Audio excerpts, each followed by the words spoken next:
How to complete the week 4 Ascendant challenge. It's in the northern part of the Dreaming City, so head there and you'll have this bridge which pretty much ends in a building. That's the building you want to go into. In that building you just follow basically the main path. You can't really diverge from it, so follow the path that I'm doing right now. I'll speed up this footage. You can basically ignore all the enemies you encounter, except for maybe in the final room, because you're gonna have to do a little jumping puzzle, and it may be a bit easier for you to not get shot at while you try to do the jumping puzzle. This room is also the place where you should drink your tincture of queen foil, and you'll see a giant portal appear above the statue in the end. So that's where we're headed.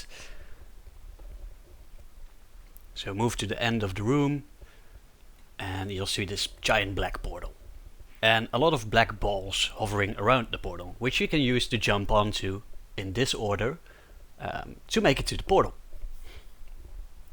So it may get some used to, but it's doable. So hop onto the first ball, and then to your right is the second black ball, but you can actually bounce off the floating debris and it'll bounce you back onto the second black ball.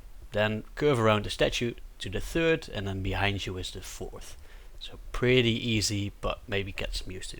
After that you can just easily jump into the portal, which will obviously teleport you to a different dimension, and you have this floating light which will guide you the way. But you have to make your way to the center of this stage, which is the glowing building.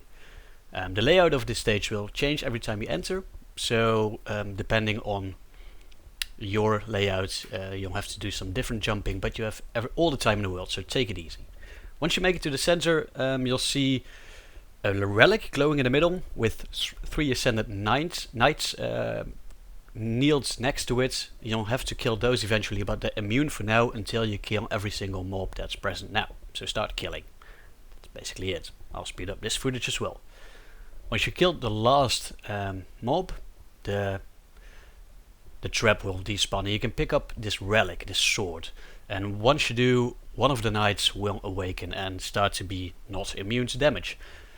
Well, that said, only not immune to damage from damage of the sword. So if you're doing this with a team, all the other guys can focus on the mobs, but you with the sword have to kill the knight. Once you kill that one, the other two will wake up, and again you have to kill them with the sword.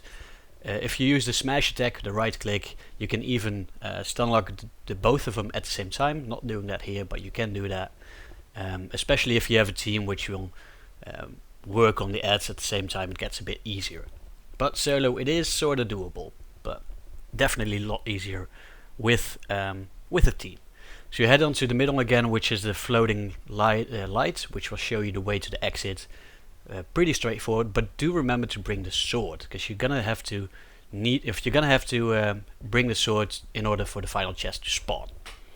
Then in the end, or in the distance, you see this glowing portal, which is obviously the way out. You're gonna have to make your way there, which is another jumping puzzle. There will be some ads shooting at you, so you may want to snipe them first. And the floating rocks will despawn if you stay on them too long. At least some of them will. You do have all the time in the world, so take your time. That's pretty much the best tip I can give you here. And again, this layout will change. Some layouts will even have those floating giant rocks that will knock you off every now and then, so you have to be careful of that as well.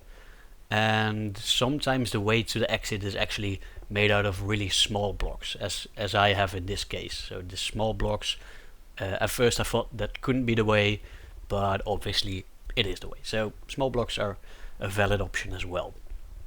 So bring the sword, it's nice, you can do this in the third person then, and you have this little smash attack in the air, which will give you a little bit more reach when jumping. But once you hit the final island with the sword, the chest will spawn, and if you loot it, you basically completed this week's challenge.